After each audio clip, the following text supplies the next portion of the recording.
Avery, I guess just kind of starting with you. Obviously, your first game as a punter. Just how do you feel like you hit the ball, and just kind of assess your first game out there as a punter. I thought I did well as the first game. I averaged 40 yards. Nothing. I wasn't too excited about it. I think there's a lot more yards I can get. I think I can do a lot better. I think I did hit some good balls, but I think I need to be more consistent out there.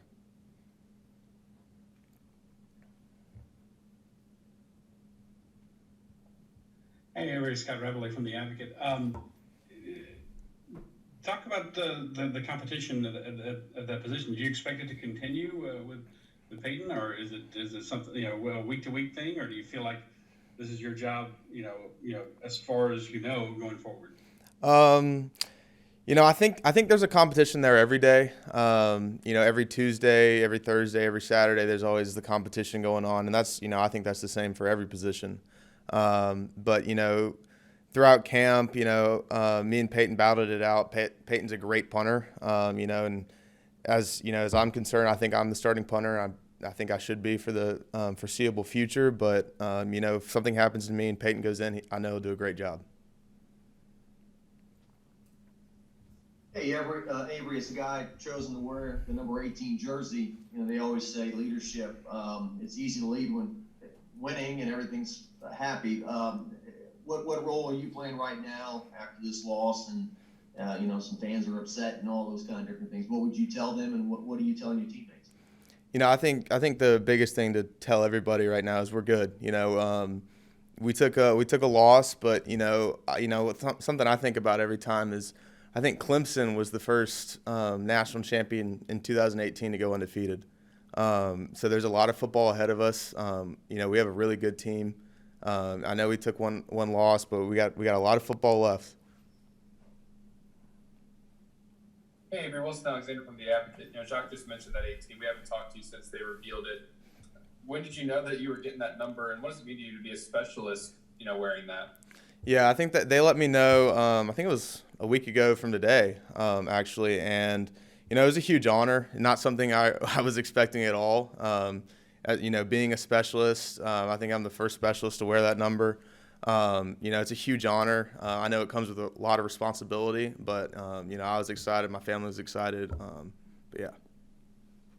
Gotcha. And then, unrelated, going back something to last week, maybe it's not quite as relevant now after a game, but y'all coming home and you're going to need to play McNeese, and there's so many areas, McNeese and here, that have been affected by hurricanes. Yeah. How much was that something that Coach Orgeron talked about last week in the lead up to that game, what people were going through back home as y'all were practicing in Houston? Yeah, it was something he kind of stressed that a lot. There's a lot of people that are hurting right now in Louisiana. And he reminded us, and he still reminds us today, that there are people without power, but come Saturday, they're going to find a way to either get into Tiger Stadium or they're going to find a way to watch the game. So we know that we have a responsibility to take care of Louisiana and make them proud. Hey, Avery, yeah, we were just talking with Ed, and he said one of the big differences that he's noticed is just the mood in the locker room and kind of around the program following a loss this year as opposed to last year. I was just wondering if you could speak to that and just kind of the conversations you've had with teammates over the last 48, 72 hours about just kind of where you guys are mentally. Yeah, and I think it's something that right after the game it kind of felt different from last year.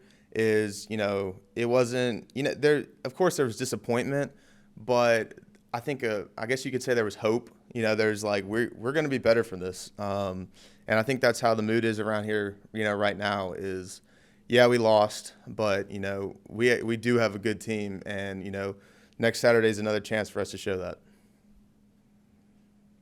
Avery, Scott Reveley again.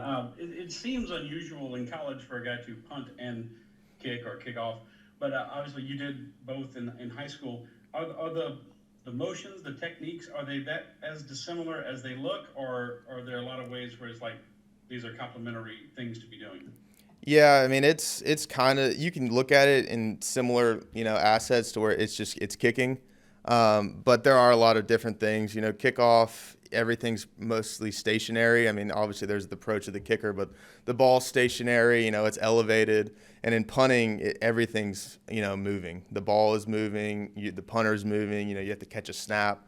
So there's a lot of more, things that are involved in punting that you have to take into consideration. That's not necessarily on the kickoff side.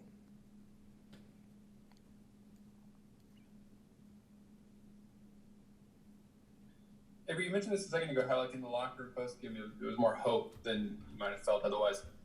Is it right that sort of like even when the coaches come in, y'all as players were already talking at that point? Like, take us through the locker room after the game. What was going on in that regard? Yeah, so right after the game, like I said, there was disappointment. We walked. You walked into the locker room, and everybody was just kind of standing there. And then Damone brought the team up and was like, this isn't the end. Just because we lost one game, it's the first game of the season. I mean, I mean, I don't know if I should say this, but I'm glad it happened, first game rather than the 10th. He did a really good job. That's why he's 18 as well. He's a great leader, and he kind of huddled us up right before Coach O talked to us and was like, we got to get to the straight path, and we're gonna.